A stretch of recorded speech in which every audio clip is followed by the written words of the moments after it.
Ladies and gentlemen, welcome back to the Pizzas Here podcast, your home for all Washington Capitals content and news. Today we're back for season 2, episode 11, joined by a very special guest, Mike Vogel, the Washington Capitals' own senior editor and content strategist since 1999. Mike, thanks so much for being here today. How are you? I'm good, guys. Thanks for having me. Appreciate the invitation. Thanks. Yeah, of course. Thank you so much for coming on. All right, so our first question for you today is, what's it like working for the Capitals as a senior editor, and what was your journey like, bringing you to that position?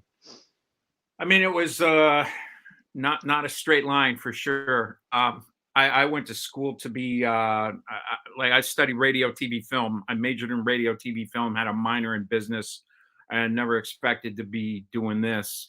But I always liked writing, and I always liked reading. I tended bar into my early 30s and didn't really do anything in this field until it was 29 years ago this month that I moved from Chicago, where I kind of grew up, to Baltimore. And at that point, I started working for a company that produced all kinds of magazines, mostly those like entertainment magazines that go in hotels and such.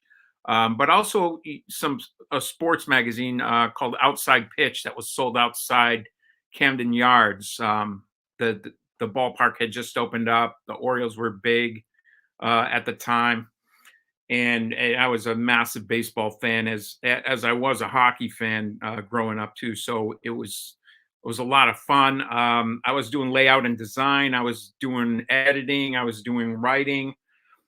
And one day, the guy who owned the magazine came back from a lunch meeting and said, "Hey, I just made a deal with the Capitals to produce their game program." This would have been the summer of 1995, and he said, "But I don't know anything about hockey." And I just kind of threw my hand up and said, "I'll happily take care of this for you if you let me." And I worked it out with them so that I could buy my own computer and work from home. Our little office was kind of cramped and crowded. We didn't have enough space or machinery for the number of people that worked there.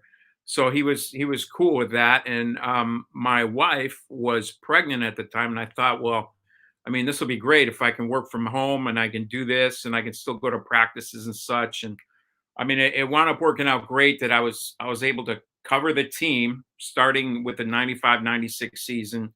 I didn't go to every game, but I went to probably 80% of the home games and as many practices as I could get to. And I mean, it was great. I just sort of covered it like a beat and wrote, everything that I could for, I think we had a 4-year contract. So the third year, and this is, the first couple of years they were still playing at Capitol Center, US Air Arena out in Landover.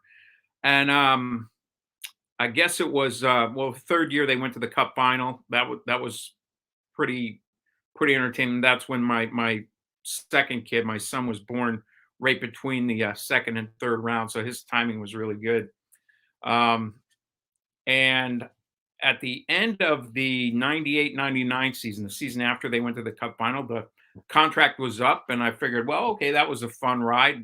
What am I going to do next? And it was around that time that Ted Leonsis bought the Caps, and I got a phone call one day from a company called Ignite Sports Media that I'd never heard of, and they asked me. They said, "Listen, we're a startup company. We are creating websites for pro sports teams."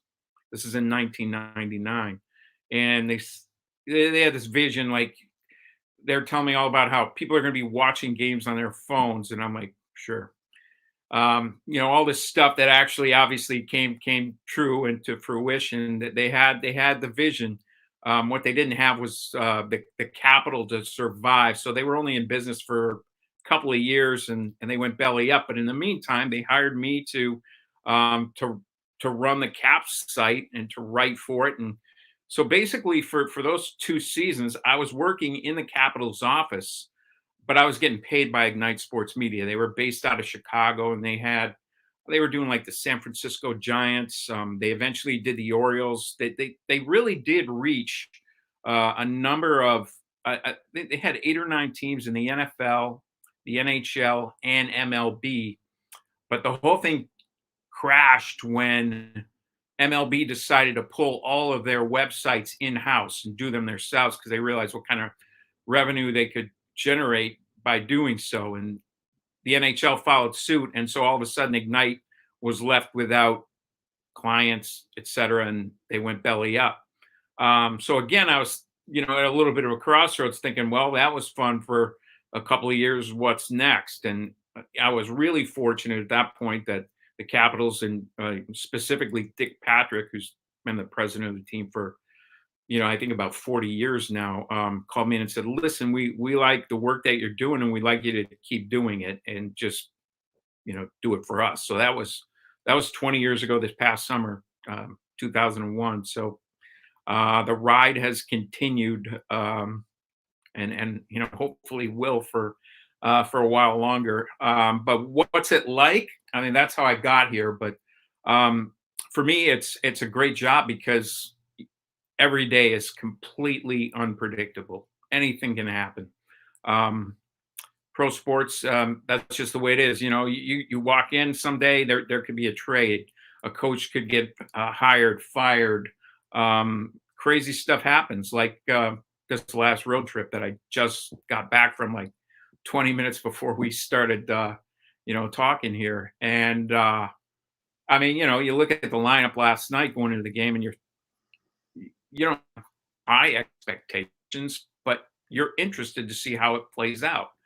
And every day you can find something interesting, something to chew on, something to write about, something to explore a little further. And it's that old adage: if you can find something that you love to do and figure out a way to get paid to do it, it's almost like you're not even working. So Definitely. I've been lucky enough to do that now for I guess 25, 26 years. And hopefully I'll do it as long as I can, and as long as they'll let me, because like I said, it's a blast. And honestly, I've never been the kind of guy that was cut out for a 9-to-5 job or desk job. I keep non-traditional hours. I'm usually up in the middle of the night, and this job is just, kind of, it kind of fits me, and hopefully I've fit it over the years as well. Yeah, definitely. We can't hear you, Will. Will, you're muted. By accident? On the toolbar.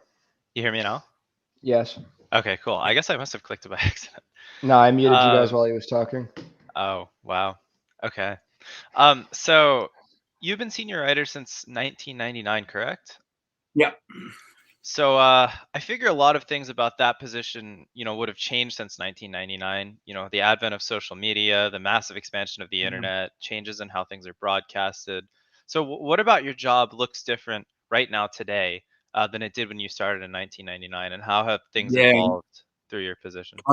Tons of things. Well, like I said, when I was a writer, strictly a writer when I started, and as the job evolved and as the site itself evolved, Ignite was always looking to push the envelope and grow and expand. And at the beginning of our second year, they gave us a camera and said, here, you shoot some interactions with players, do whatever, think of fun things to do.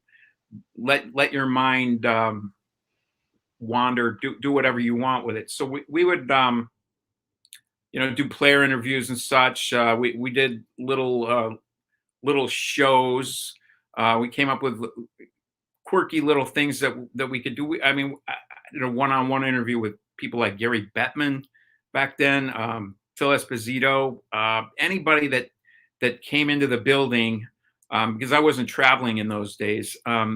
Anyone that came into the building and had some cachet, we would ask them, and I think most people in this business are pretty receptive to talking to people and when they're asked.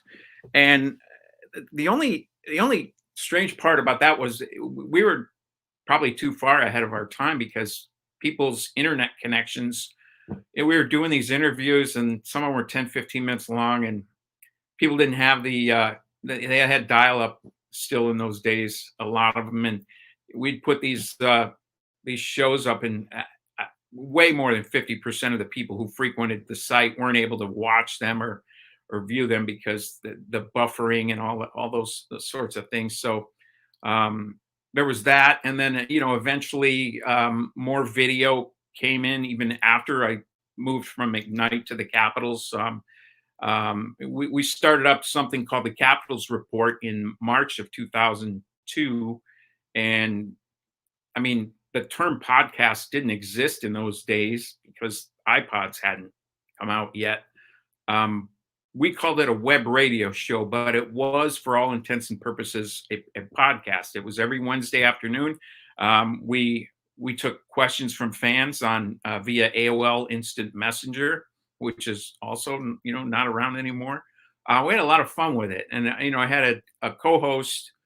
Started out with Sean Broderick, who was a guy who worked in game night staff, and then Matt Charbonneau, who was a guy who was the second PR guy for the Caps in those days, and then Corey Massey, who replaced him as the second PR guy, and then eventually Brett Lienhart, who came on as a digital media producer and is now the Caps video coach. So,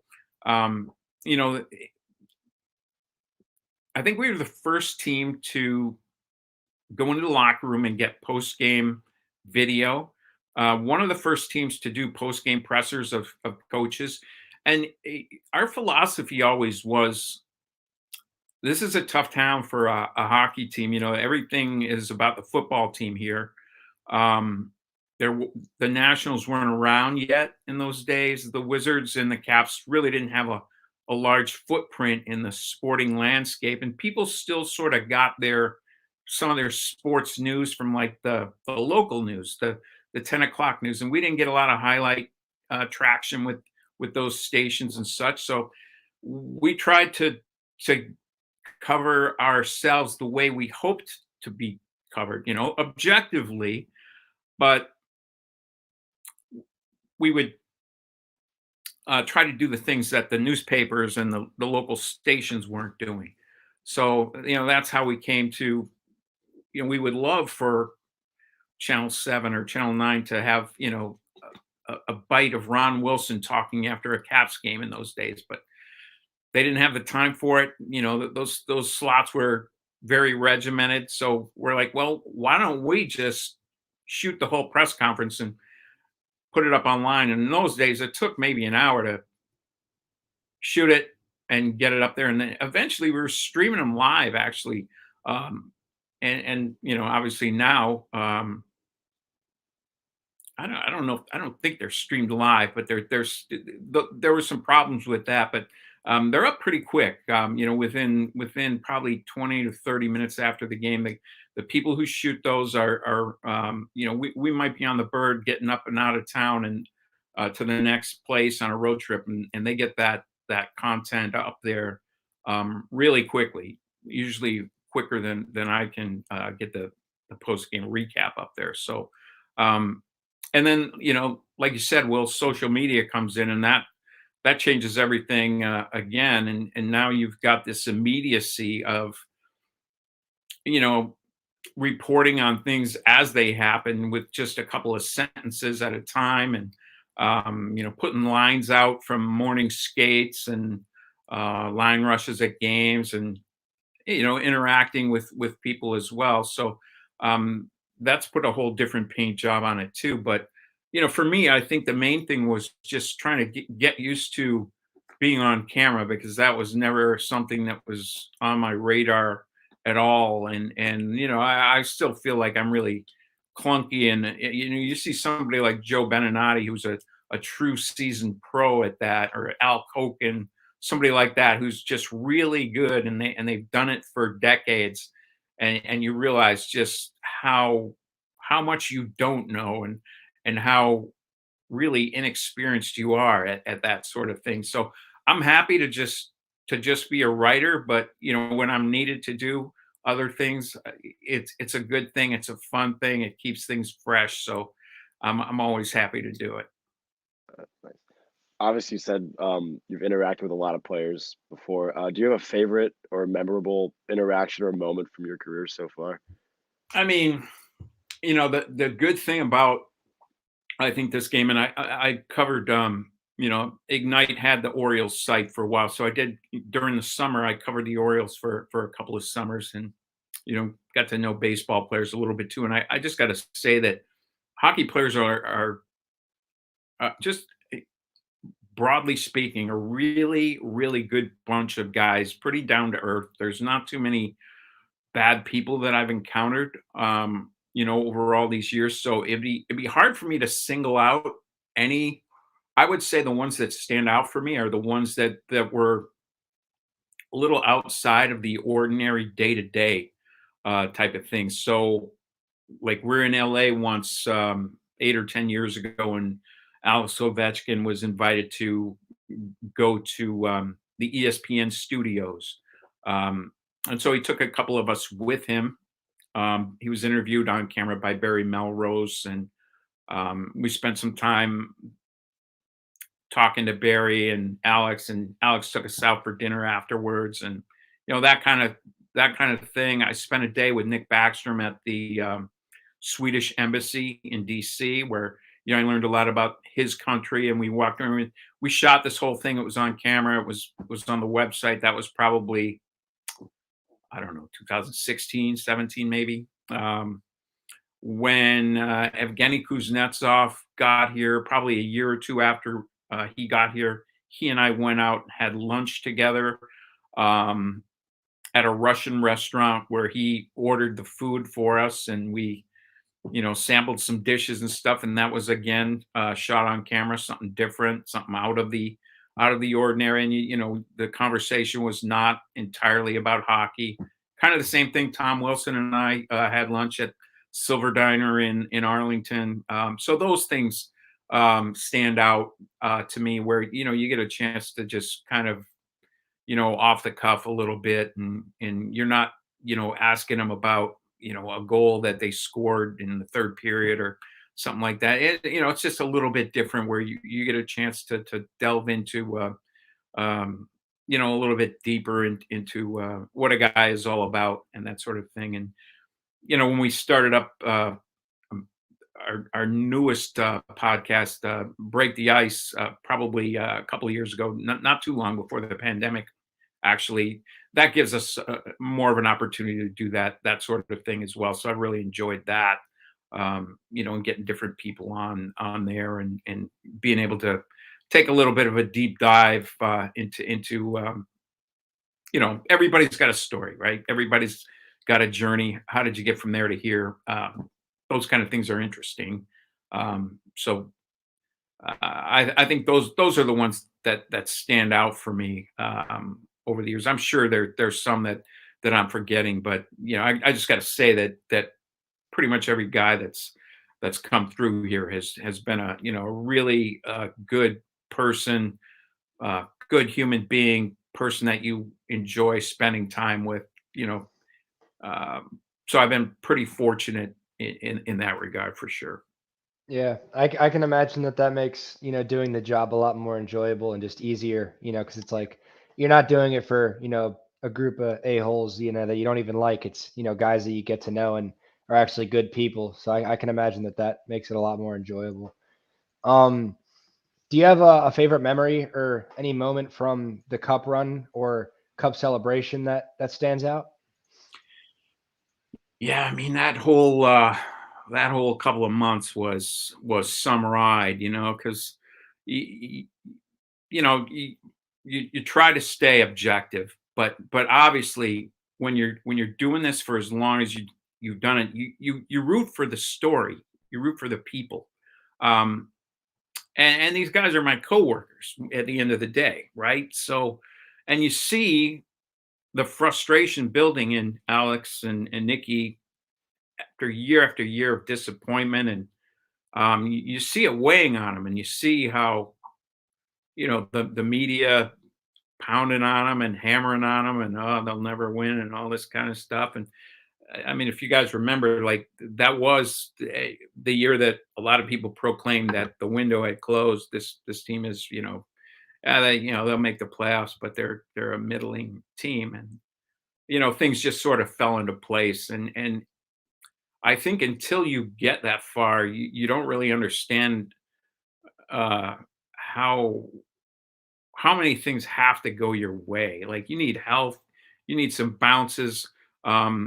Certainly going back to the 98 season, the doors just kind of opened. That team, if I remember right, was 4th or 5th seeded, and all of the high seeds got knocked out in the first round. And the Caps wind up basically having home ice all the way to the final until when they met Detroit and got swept. But they got so many good breaks on their way to getting that far, and winning 16 games at that time of year is, I mean, that's what makes the Stanley Cup the hardest trophy to win in sports, is because it's such a grind to get there. It takes 2 months.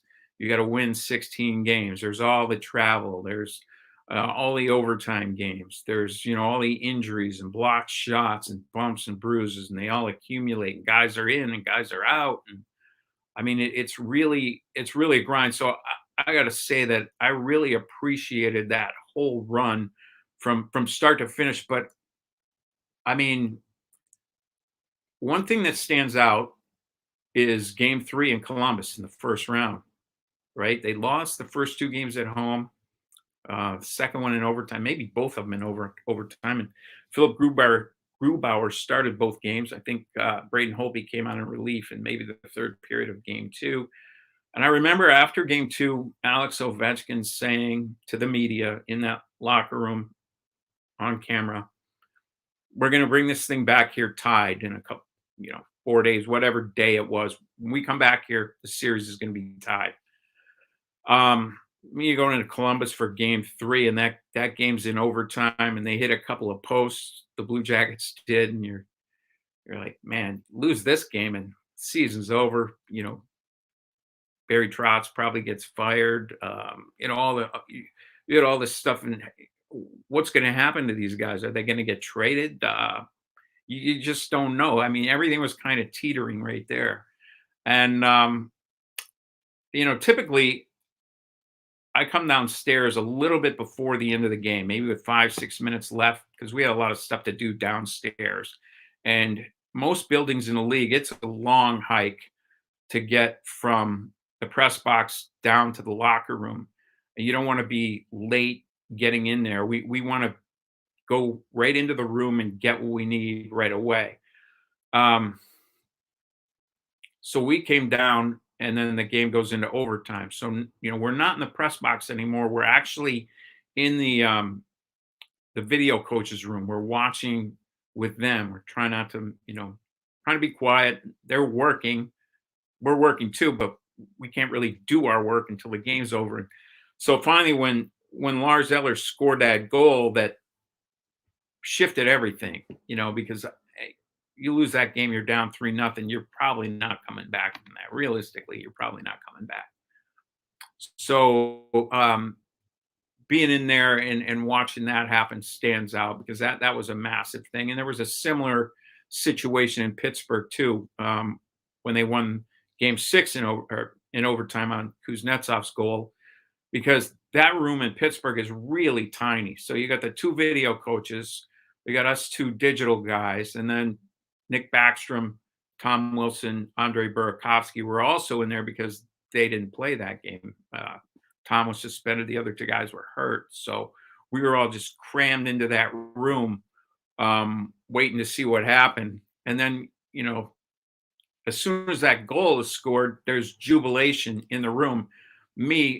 I just have to leave right away, because I, can't be jubilant. Just open the door, leave, let those guys celebrate. And now I got to go walk to the locker room and go in and, do my job and stuff. So those things stand out. Certainly the post-game celebration in Las Vegas is something I'll never forget. And walking into the MGM Grand with Alex Ovechkin carrying the Stanley Cup in there and people looking at him going, is that the Stanley Cup? You know, that kind of thing. I mean, that's a once in a lifetime experience. And so that's all pretty unforgettable. The flight home, you know, Only time the people in Vegas will see a cup. yeah. Well, I don't know, man. You never know in this game. Yeah, they got Jack Eichel now, so I don't know. They're heating up a little bit. That's a right good now, point. too.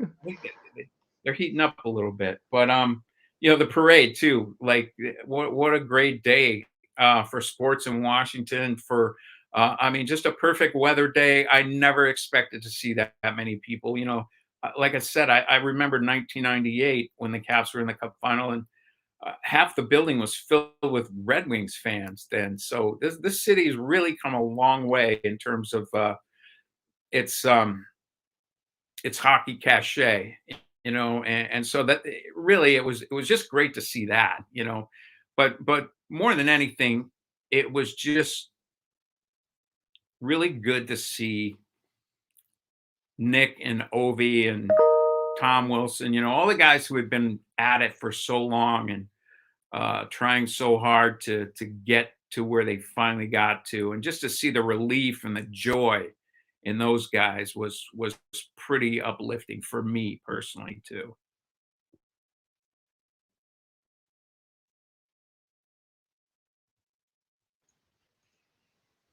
Yeah, I'm jealous. Um, so having been, you know, with the team for a while, there are obviously players that come and go throughout the years. Who's someone that you have a good relationship with, or that really stood out with you, either now or during their time with the team, that's no longer with the team? Who's somebody that, you know, really stuck out with you as just like a great person and someone that you'll remember? Yeah, I mean, there's lots of them.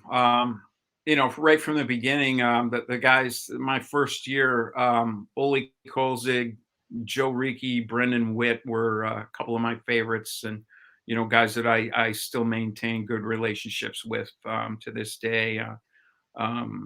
You know, and then later on, guys like Eric Fair, Mike Knuble. You know, I've always been drawn to kind of the lesser lights too, guys like Tyler Sloan and Quentin Lang. Carl Alsner was awesome. There's a lot of guys on the current team too that, you know, Tom Wilson, John Carlson, that I really enjoy talking to. You know, whenever I need something. But yeah, I mean, like I said, there's not there's not many guys that I don't have a pretty warm relationship with, and you know, it's just that's just kind of the way the game is, right? That's one of the things I really enjoy about the game is the camaraderie between the players. One of the coolest things after a game is just you finish talking to guys in the locker room, and you finish listening to the coach talk, and you're walking down the hallway to get started on writing, and you can always see a huddle of 2 or 3 or 4 guys from both teams catching up. Maybe they played junior hockey together. Maybe maybe it was like last night after the game. We walked to the bus. Brendan Dillon is standing there talking to 5 or 6 Caps, and as guys are, you know, walking from the locker room to the bus, whether it's trainers, guys like myself, coaches, other players, everybody stops, says hi, shakes his hand, gives him a hug, right up until the moment where the bus pulls away. And I think that's one of the really great things about the game is you forge these relationships, and you generally keep them. You may not see these people, you know, for years at a time, but you text them or you hear from them or something happens, and you know, your phone lights up and you're like, yeah, this guy. So it's been good, but you know, over that many years, there's been a lot of them. Mike, me and you share something in common. That's we both have a great head of hair. I just wanted to know what your secret is to having such great hair. Well, I don't know if there's a secret. I think it's genetics more than anything. Like, you know, I grew up in a military family. My dad was in the Navy for 24 years. So when I was little, he cut my hair out in front of the house. And it was a pretty traumatic experience. And he only knew the haircut that was like about that long was the buzz cut. Yep, that's what I did when I was younger too. My dad only knew how to do buzz cuts, and I didn't want to go get it cut professionally. So it was. Hey, that's better than a bowl cut, at least. Yeah, it was traumatic for me to be sitting out there and being mocked by my my buddies. He cut it in the driveway too, so it wasn't like you want to hear from the house. So take Let a the whole kitchen chair neighborhood watch. driveway, and me and my brother would get our hair cut in the driveway while our friends laughed at us. It was not fun. So once I had that just control, sounds traumatic. yeah, it was for sure. So once I had control of my own hair, probably like 7th grade or so, I was like, man, I'm letting this stuff grow now. So I did probably through high school and such, but I think it was probably longer in the cup final than at any other point, and that was not by design. It happened that way.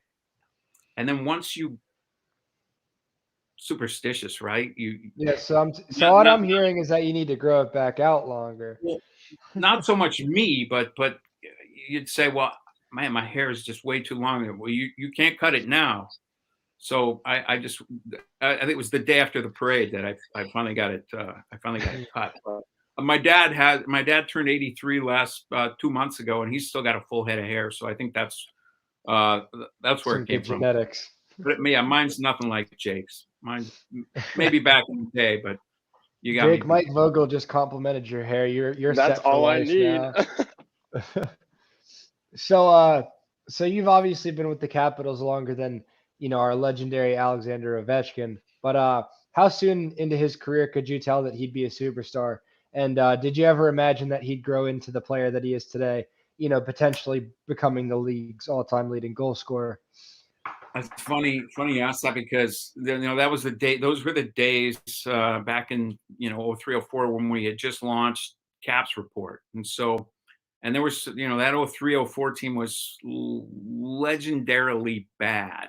They were not a good hockey team. They started off with high hopes of being a good hockey team, but things fell apart quickly, and there was a fire sale, and that's actually what obviously led to Alex Ovechkin being here.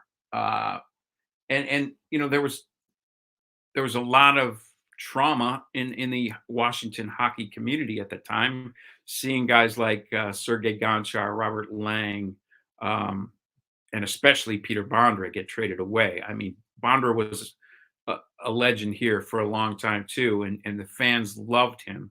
And he, that he shares some things with Ovi.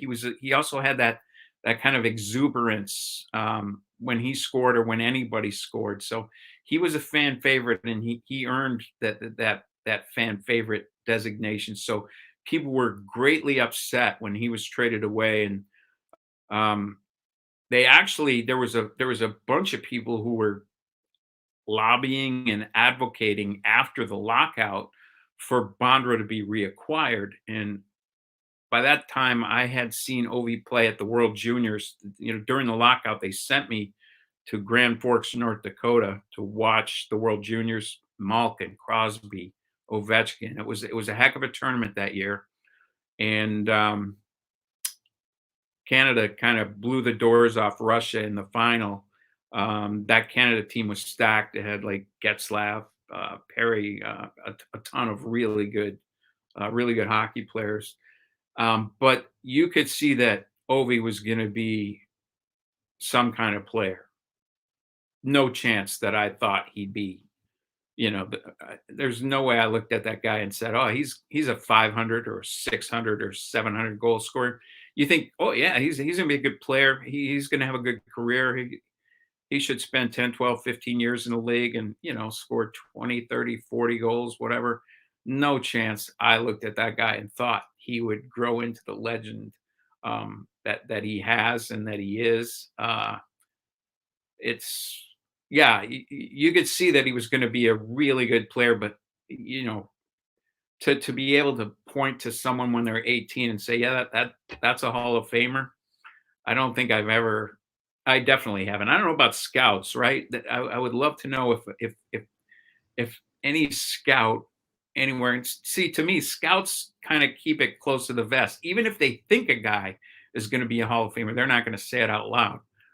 So I for sure didn't think. I thought he was going to be a really, really good player, all-star, but no chance. That I don't think anybody could have predicted that,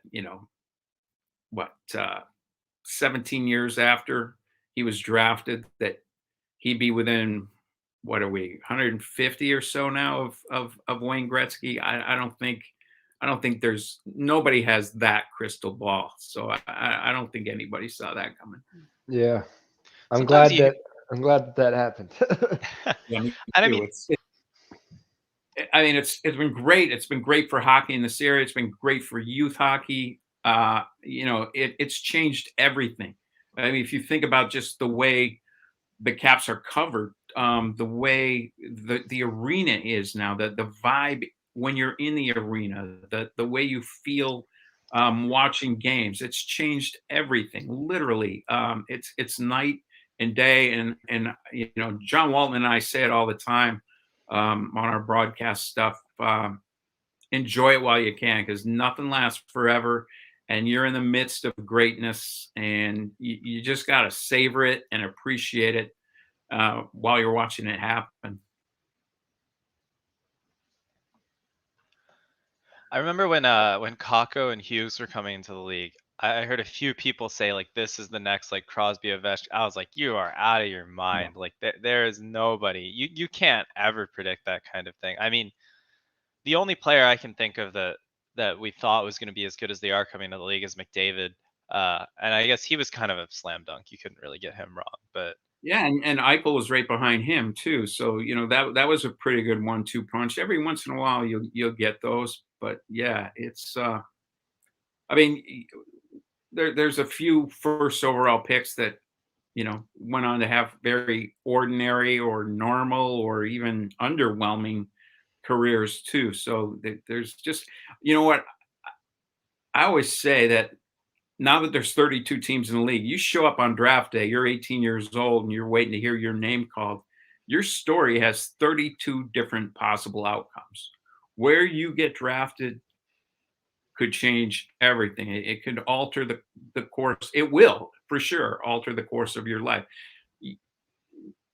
What happens with the coaching staff, your line mates, all that stuff is different no matter where you go. Your teammates, your future friends, possibly your spouse, all those sorts of things are going to be different depending on where you go. So it's a total butterfly effect lottery when you show up at the draft.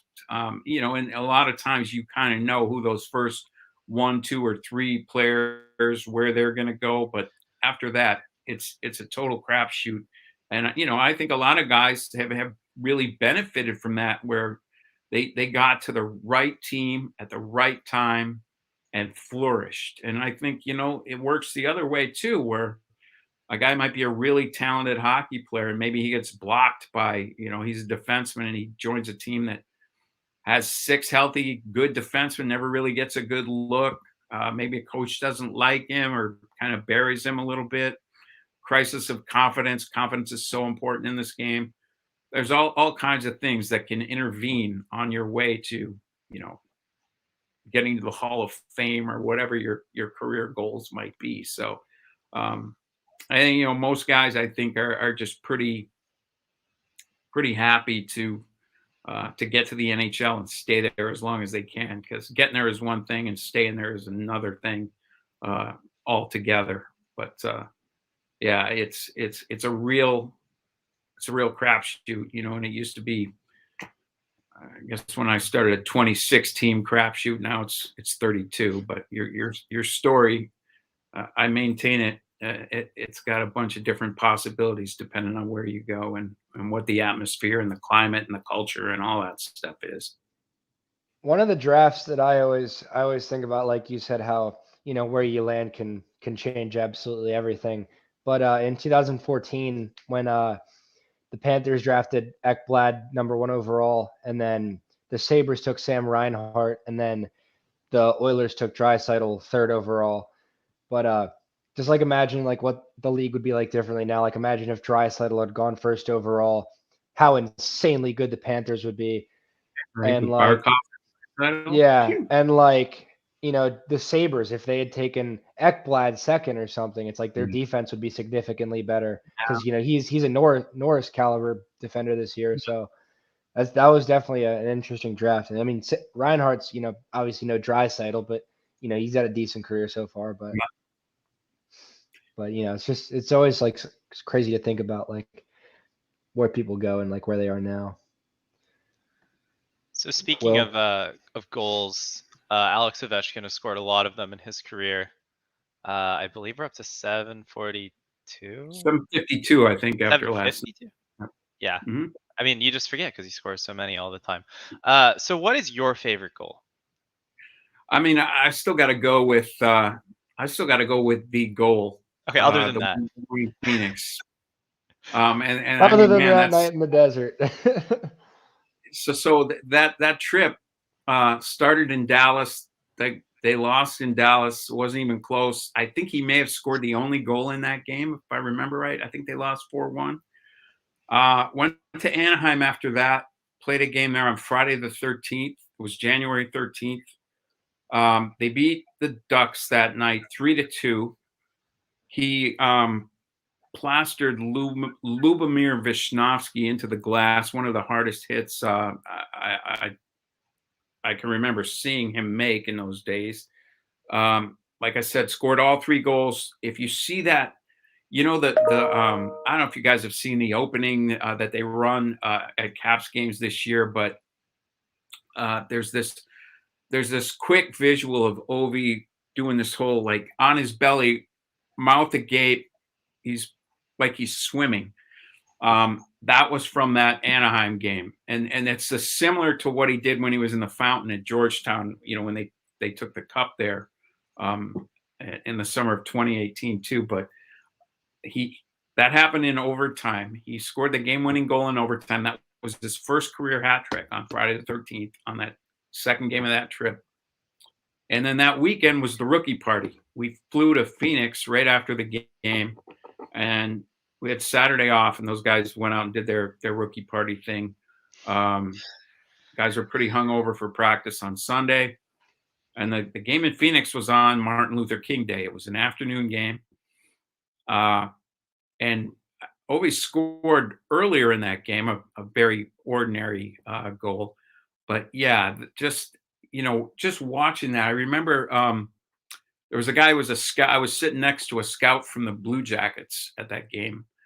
And I remember watching him score that goal. And this guy and we just looked at each other and we didn't say a word. We were just like, did that really just happen? And then you watch Wayne Gretzky looking up on the Jumbotron going, how? Huh. It was, no matter how many times I see it, no matter how many times I hear Joe B's call of that goal, it'll never be enough. So yeah, I got to say it's that one. When we had Joe Beninati on last year, obviously that night in the desert got brought up, and if you've heard it, our intro to our podcast every episode is Joe Beninati's call for that goal, the Ovechkin curl and drag to the backhand, simply sensational. And he was telling us the story of that, when that goal happened, because it was near the end of the game and it was a blowout. Yep. And he mentioned how Locker was like already packing up his briefcase and like ready to go home and get on the plane. And then, Joe B was telling us, he's like, you always got to be ready because, at any instant, the most insane goal of someone's career or the history of the league could happen just like that. And, it's like just how insane that was. It's like something none of us are ever going to forget. But and that's what a goal it was.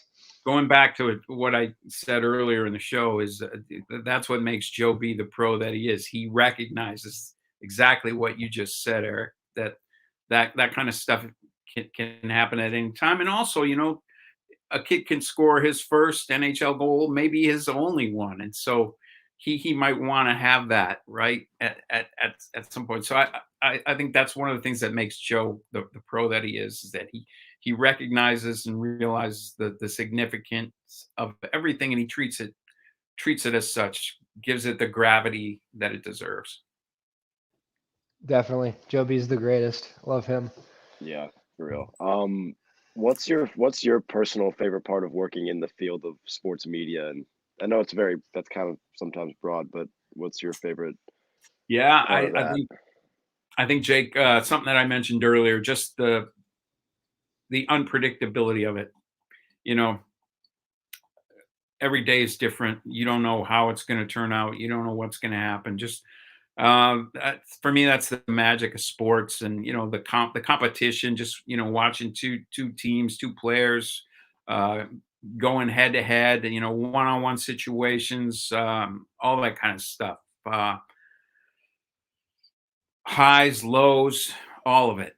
That's for me what fuels all of it. That you can walk into a movie theater and be excited to be entertained for a couple hours, but a lot of times, you watch the first 5 minutes of a film, you can kind of figure out where it's going, or how it's going to end, and there's not a lot of surprises there. But man, that weekly, daily, in the National Hockey League, if it's not in a Caps game, I mean, you don't have to look far. Look at the Trevor Zegras Sonny Milano goal, a couple of weeks ago. You don't have to wait very long for something, whether it's something wacky or something amazing, some incredible feat of athleticism, whatever it is. You don't have to wait very long for something like that to come down the pike and to witness it. And if it's something that you're actually in the building when it happens, so much the better, because that's something that's going to stick with you forever, probably. So yeah, I think for me that's just what it is. That's the best part of it, is just there's nothing that's really, I mean, there is a routine to it, right? A game day unfolds kind of the same way every day, but not exactly. So there's always something that's different. No matter how many hockey games you've seen, there's a chance you'll see something that you've never seen before. So I think that kind of just keeps it interesting, and it drives you forward too. Definitely. So, like you just said, the unpredictability of the sport of hockey obviously makes for a lot of good content and a lot of things to write about. And, as we all know, we're very fortunate to be fans of a team with, talented players like Alexander Ovechkin, Backstrom, Kuznetsov, et cetera, for years and years and years, even though only one cup's come from it. But we've obviously been given plenty of good stuff to talk about and to write about. But is there any specific part of hockey that's like your favorite thing to write about, or the most interesting thing to write about? I like just guys' stories, how they got to, and that's not always something that I write about. Sometimes it's just that, lately I would say there was a time probably 15, 20 years ago where I wrote a lot more feature stuff, but I tend to write really long, and uh I would say the audience has changed a little bit, and that people don't necessarily like to read really long anymore. And I still probably go a little too long on some of the day-to-day stuff that I write. That's just, like a post-game notebook, or a skate shavings type of thing. But I mean, I try to just empty the notebook and empty the quote book too. If a guy said it, I try to find a way to use it, if I find it to be interesting. So, uh, I mean,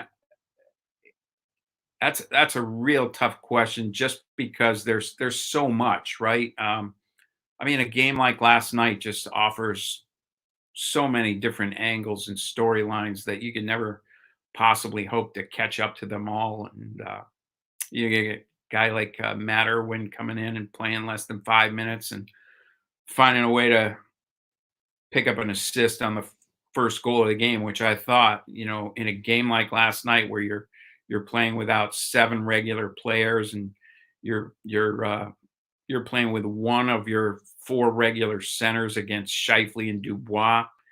That, scoring the first goal would be pretty useful last night, I thought, and turns out it was. So yeah, I think, I mean, there's really nothing that I don't like writing about. I would say the only part of my job that I'm not enamored of is is transcribing. I'm bad. I'm a bad typist. I make a lot of mistakes. I'm a little dyslexic. I'm very slow as far as pounding things out, and I hate like listening back and trying to, you talk to a guy for 10 minutes and then you got to sit down and go through and transcribe it.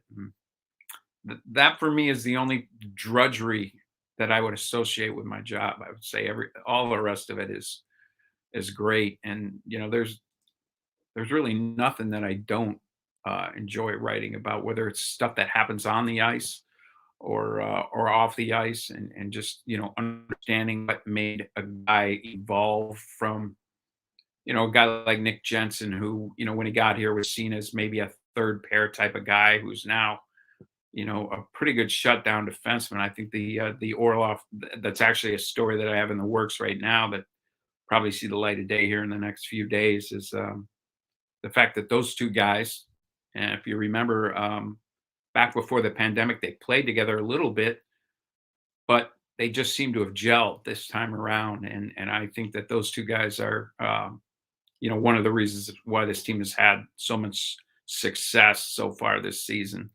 But yeah, I think it's a fertile game for all kinds of stories and angles. And analytics has added to that too. You can now shine some light on things that 30, 40 years ago, maybe it wouldn't have been as easy to show people why a Jensen Orlov pairing was so effective, or what made them so effective, without talking to those guys. If you're just going to use numbers, I mean, you could point to plus minus or something, which is an incredibly flawed stat, and that's pretty much all that was available back in those days. So, I mean, it's a game that's I think everybody approaches the game and watches the game differently too. So depending on how your brain works and how you see the game and your experiences with the game, those are kind of the things that you gravitate to writing about. And hopefully there's an audience of people out there who are receptive to that, or think that way too, that want to read what you're writing. Are you in support of Nick Jensen for Norris? Well, I mean, I don't think he's that caliber of defenseman, but I think Mike, it was nice having you on the show, but we're gonna have to ask you to head out now. I think he and Orlov are arguably right now, through the first 30 games of this season, one of the top 2 or 3 shutdown pairs in the league, which I think is great. And I love the way Nick Jensen plays the game. Agreed. Put Jensen on the power play and his Norris case goes through the roof. I'm telling you. Jensen for Norris. That's our epi title. By the way, today. I type at 100 words per minute if you ever need to hire somebody give to him a job. transcribe. Envious. Just keep it in the back of your mind. So hey, I wrote the itinerary, so I'm talking about pure raw typing speed here. We love jerseys here. I know I'm wearing a shirt, but we love jerseys on the Pizzas Here podcast. And a question that we have to ask every guest, and that I think is especially interesting to ask you, given that you get to see them in person every day. What's your favorite jersey? Yeah, that's a tough one. There's a lot of really sharp ones, I think. Actually, Eric, I do have to say that I'm partial to the original, the old school for sure. The red more so than the white, but I do like the blue with the W. I didn't like the black bronze dalliance very much at all. I didn't understand it. But it's in retrospect, I don't mind For me, it's kind of jarring seeing the eagle on a red sweater. So that one, that more recent third jersey incarnation is, yeah. See, I don't mind like that Kolzig. That like I don't mind the white. It was the black, and yeah, I like that one a lot. Yes, that one's the one I struggle with. That one, that last You one. don't like the reverse retro? I love that Yeah, jersey. The reverse retro is beautiful. I'm gonna have to disagree with you on that yeah. one. I mean, like I said, everybody's got their own tastes and whatnot. But I do think that simple is better in most cases, and I think that's why things like the Bruins and the Canadians, and some of the ones that really don't change a whole lot over the years. Even the Maple Leafs are the classics are the classics for a reason. I'm not big on teams that are just kind of cycling through, like Arizona or Anaheim. The teams that just cycle through various color schemes and logos and stuff. That's a little maddening to me. Anaheim's But got the worst uni combos in the league. That's an easy I answer. don't disagree with that. Off the top of my head, I don't. So which one is your favorite? I didn't catch the answer. I don't know if I have a favorite. I mean, like I said, I think most of the original six ones. I got to say though, last night those Jets unis that they wore, those classic like the WHA old Winnipeg Jets. I like those a lot better than the I like the Jets look. That sort of gray and blue with a little bit of red. But I thought, last night was my first time seeing those, and I thought they looked so sharp on the ice, and especially contrasted with the Caps white jerseys. And I loved how they looked on TV when I like I said, I went downstairs with about 5-6 minutes left and watched the last part of the game on a monitor. I thought it looked really sharp on a TV screen too. Yeah. You were saying you just got back from a road trip. What is your favorite city you've traveled to for your job, and which city has the best food? I mean, for me, Chicago's my kind of my home, and so Chicago pizza is a thing that I unfortunately missed out on this time because we weren't allowed to leave the hotel, and we were there for 3 nights too. So that was pretty painful. But I love Vancouver. That's probably my favorite city to go to. Montreal's right up there too. I lived in Boston for a while. I love going back there. Chicago, absolutely. I think those are the ones. I like going to LA. My daughter lives there. I get to see her when I'm there. Those are the ones. Those are the ones that stand out for me as the best, and the ones that I really look forward to. New York too. To play the Rangers when you're staying in Manhattan is always good.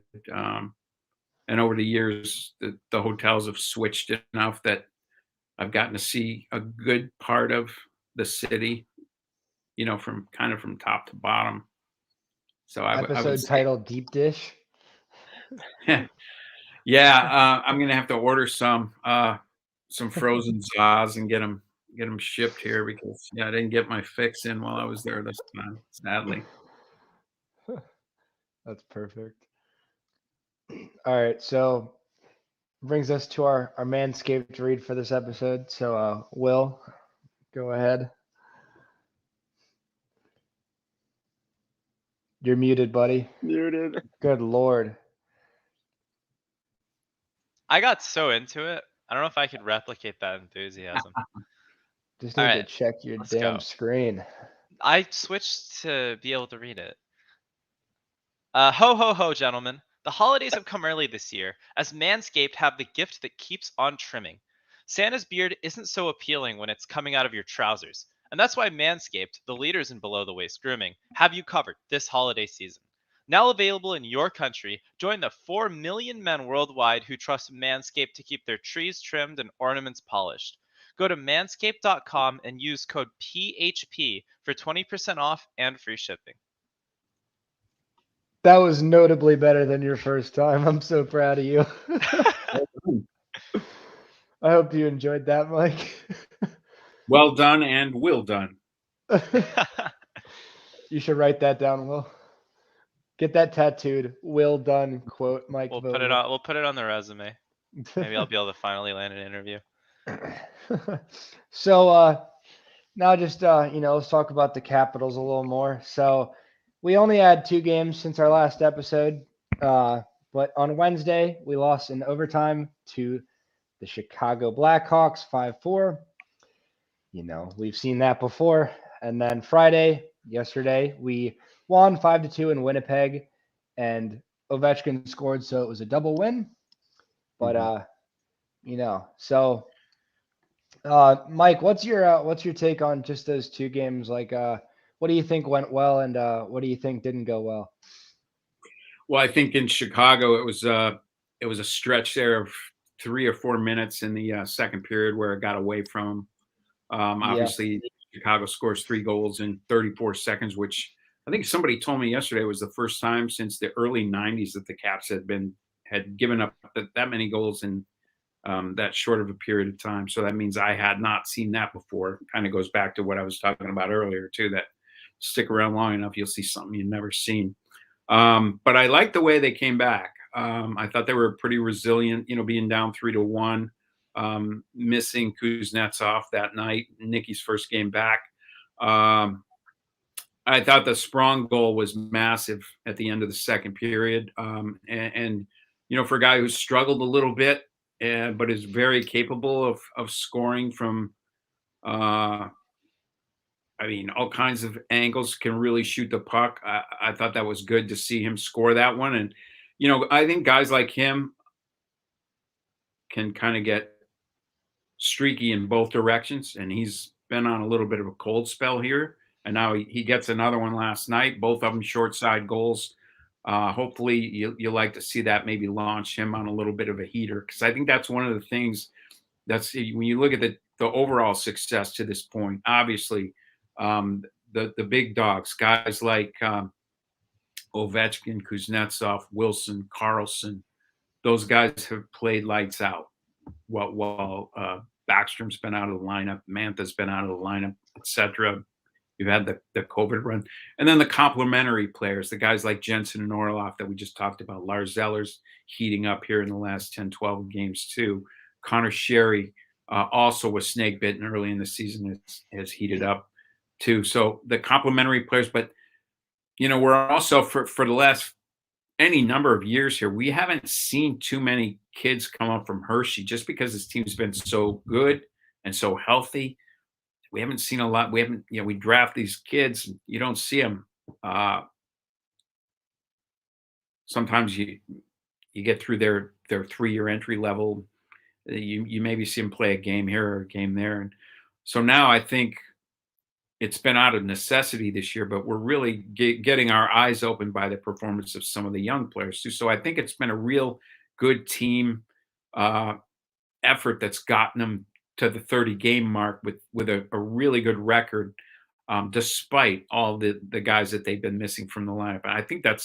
And look, we got a long way to go, right? 30 games does not a season make, but I like the way things are trending team-wise. I think these guys really enjoy each other.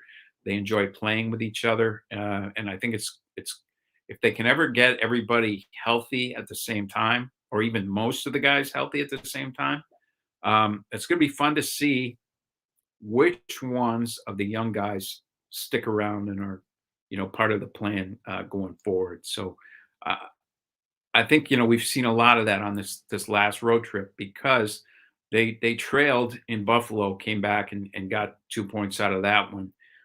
They trailed by 2 goals late in the second period in Chicago, came back and got a point out of that one. They had to come back again in the third period after I know TJ Oshie was very upset with the call when Jonathan Taves went down there and DeBrincat scores the power play goal. Now it's 4-3, and there's only, I think, 5 minutes left at that stage of the game, something like that. And it didn't look good. You pull a goalie and you're down to the last few seconds, and I think the Caps had the puck behind the net, behind their own net. They were 200 feet away, and you're like, okay, well, what do they got? And again, it was TJ Oshie making that play to get the puck up the wall, barely stay onside, and they just put a puck at the net and get a bounce, and Connor Sherry comes to him, and he knows what to do with it, and actually kind of chunked it a little bit, didn't get much on the shot, and that's kind of what made it go in. So it's kind of a shame that they lost that one in overtime, but getting points is what it's all about. So, and they've been able to bank them. But I thought last night's game in Winnipeg was even more one of the more impressive wins I've seen this year, and really in a number of years, just given all the circumstances, flying on the day of game, which is a rarity. The last time it happened was the year they won the Cup. Those they have the holiday break. Typically, those December 27th games, if you're on the road on December 27th, that's the day you're traveling. And if you look at who plays who on those days, it's typically they keep it kind of close. They don't want teams to have to fly 2 or 3 hours to play on December 27th, because typically you're flying first thing in the morning. You're either not having a morning skate, or you're having a really quick morning skate in your building and then going right to the airport. So we've had some adventures travel wise on those kind of days, and travel can be unpredictable too. So I think just given everything, and I think the guys were as a group were pretty devastated when Nicky went into the COVID protocol too, because he is, as you can imagine, beloved by all of those guys, and they were so thrilled to have him back, and he was so thrilled to be back. He had worked so hard, and it was really tough to see him have to leave after just that one game. And then you're going into Winnipeg, like I said earlier, and you're going up against Scheifele and Pierre-Luc Dubois, and all of a sudden Winnipeg makes a coaching change, and you're like, well, I mean, is this going to be a Boudreau 2.0 thing here, where they're going to go on a run now? And you just never know how those coaching change things are going to go, whether it's the first game or the first 2 weeks worth of games or what. So I think there was a lot of uncertainty going into that building last night, and I thought Peter Laviolette said it well after the game. We did what we had to do in the first period, which really they played well and didn't fall behind. And then once you get that goal from Brett Leeson, and then you get that goal from Sprong, now you're kind of off to the races. And the thing that I've really liked about the goaltending this year is that those guys typically, they might give up some goals, they might give us some bad goals from time to time, but they typically don't give up goals that put the Caps behind. And so BTEC, he's got a 2-0 lead. He gives up the one goal, gives up the tying goal, but the Jets never led in that game, and that's been a real kind of hallmark for both of those guys this year. So I think it was a good week, good 3-game road week, and you got a home game against LA tomorrow and a couple of road games, and then you can kick back and take a little holiday break, and before you know it, we're going to be at the halfway mark. Yeah, I mean, we did lose to Chicago, but something we like to feel like is if Ovechkin scores, did we really lose? That's all we care about. But I totally get that sentiment for sure. I mean, I think everybody's on board with. I think it's going to be a lot of fun here over the next 3-4 years to watch him chase down the great one. So I think everybody's looking forward to that.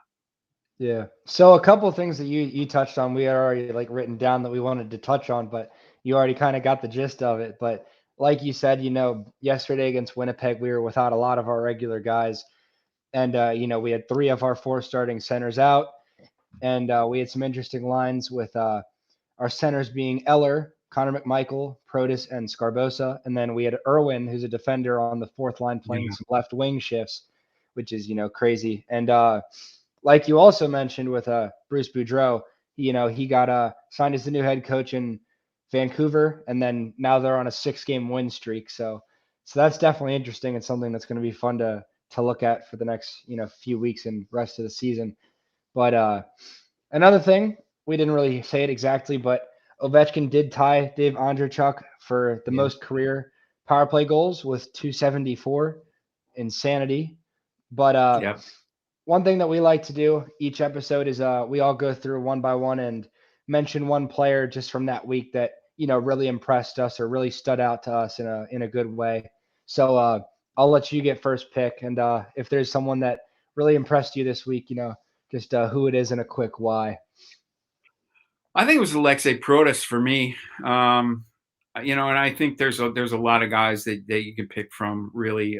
But you go back to the Buffalo game. He was blocking out the sun on Marty Ferrari's goal in the 3rd period. Protas right in front of the net. He set up Sprong's goal last night. I just think he's really grown in the, I guess it's a month and a half here. So if you think back to his NHL debut was on November 1st in Tampa Bay, and he only played, I want to say, less than 4 minutes. He lost a face-off, cost them a goal, and we didn't see much of him after that. He got sent down to the minors afterwards, but he was back in a few days, and I just think he's made some real steady progress since, to the point where you're seeing him play 17, 18 minutes in some of these games. And that shows you how much the coach trusts him. You saw last night when Laviolette changed the lines in the 2nd period. You put Protas with Sherry and TJ Oshie, and that's the line that created the game-winning goal last night. So for me, Protas has had a hand in some really big goals throughout the week.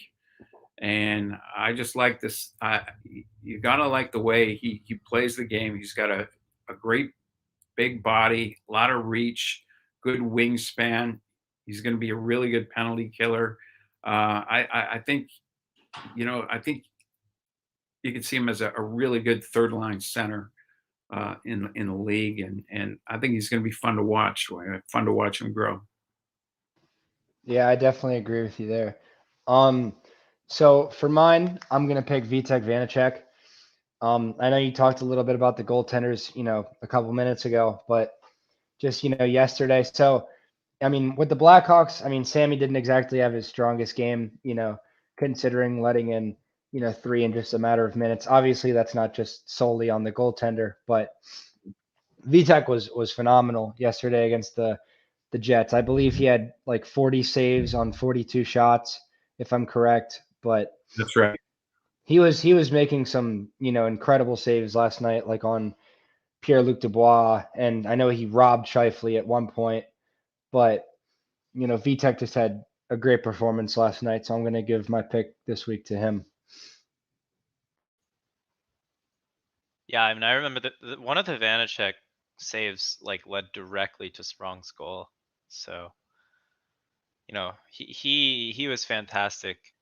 That's also makes it harder on me because I was going to go with him. So I'll have to think. I've liked the way that Connor Sherry has played recently. He's kind of just doing his thing. And he seems to be in the right place at the right time. He's not going to absolutely rip one in the same way that Alex Ovechkin or any of those guys are, but he knows his role on the team and he's playing it very well.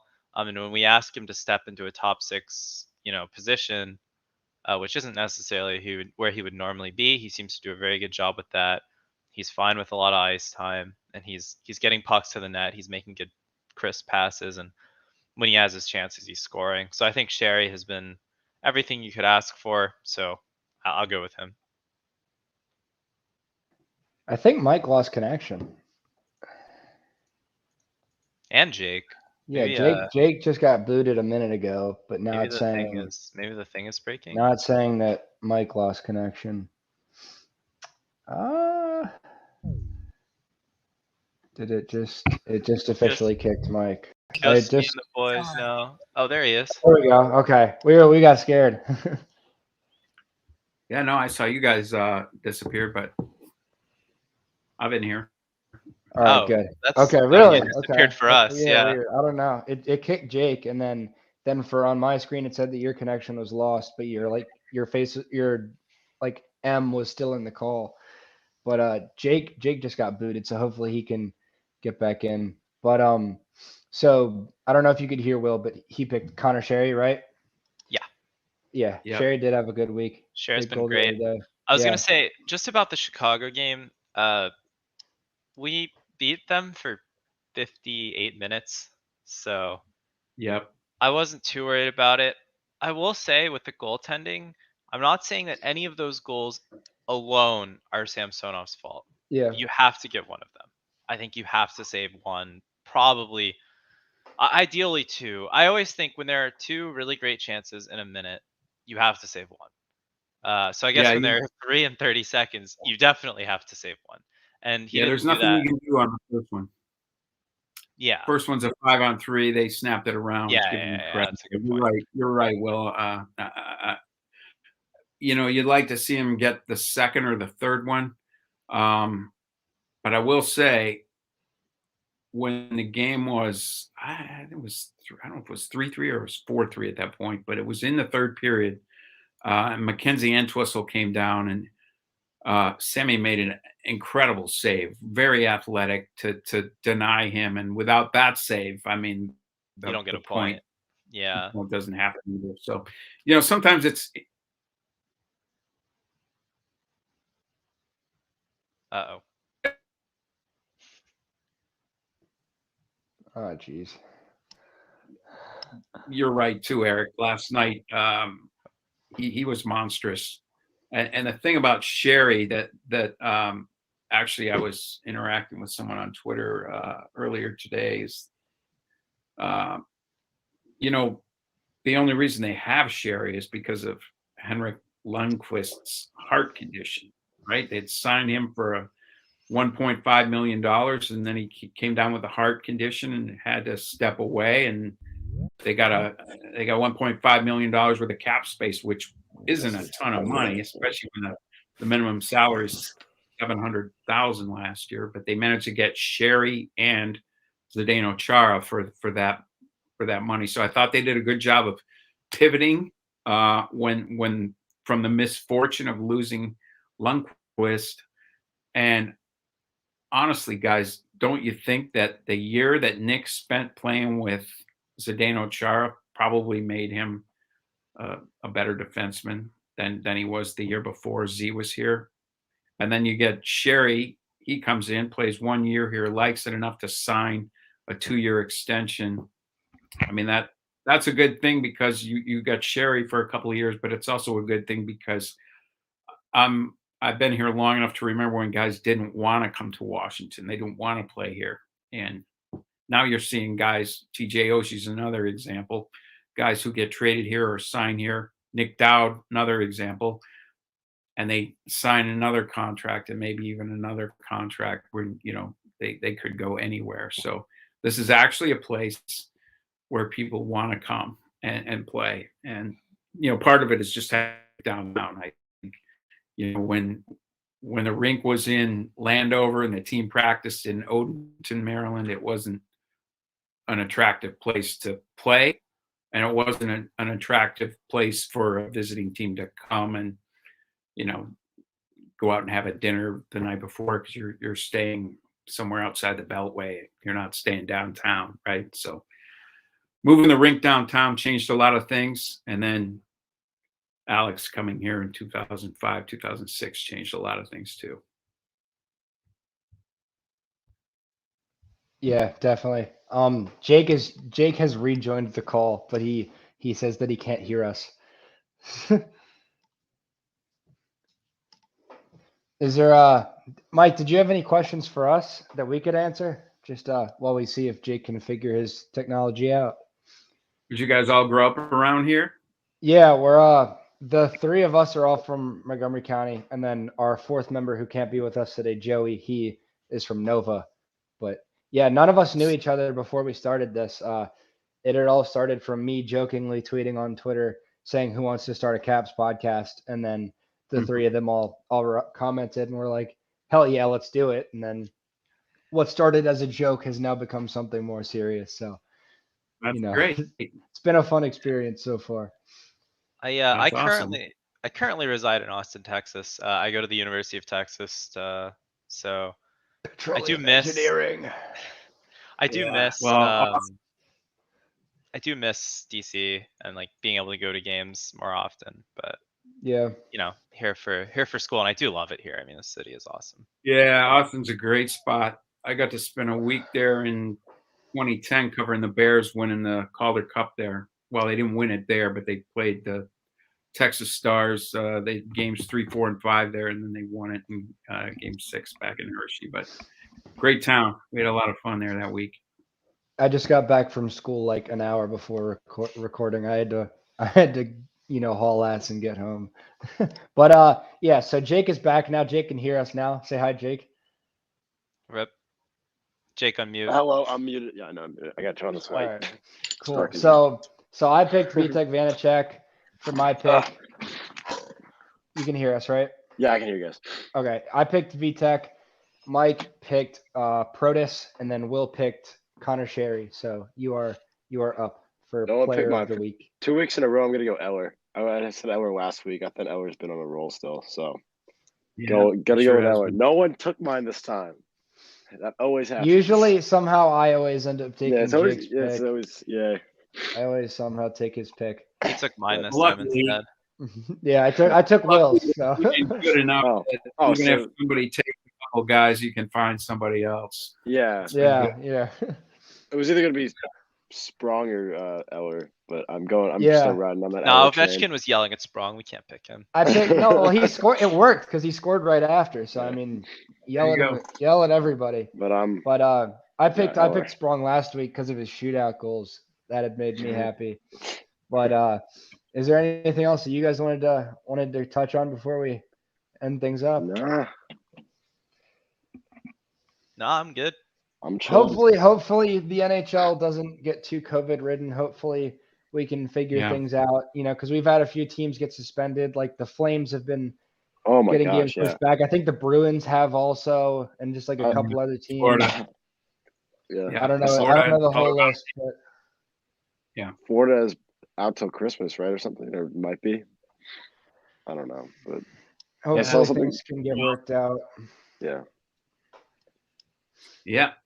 I can't have Ovechkin's goal count get hurt by another shortened season, man. I can't. I can't have that. I'll intervene if anything happens. Now it's saying Mike's lost connection again. So if he pops back up, then we'll end it. I want to thank him for coming on, but he's me too. Come on.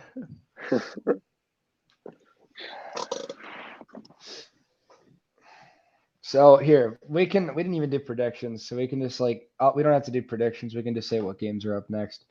So he's back. Is Mike back? Yep. All right. Cool. Yeah. All right. You had gone away from us for a minute again, but you're back now. All right. So let's finish things up before you get cut out again. So we play the Kings tomorrow at home at 7 p.m. Then we play the Flyers on Tuesday, and then we play the Islanders on Thursday.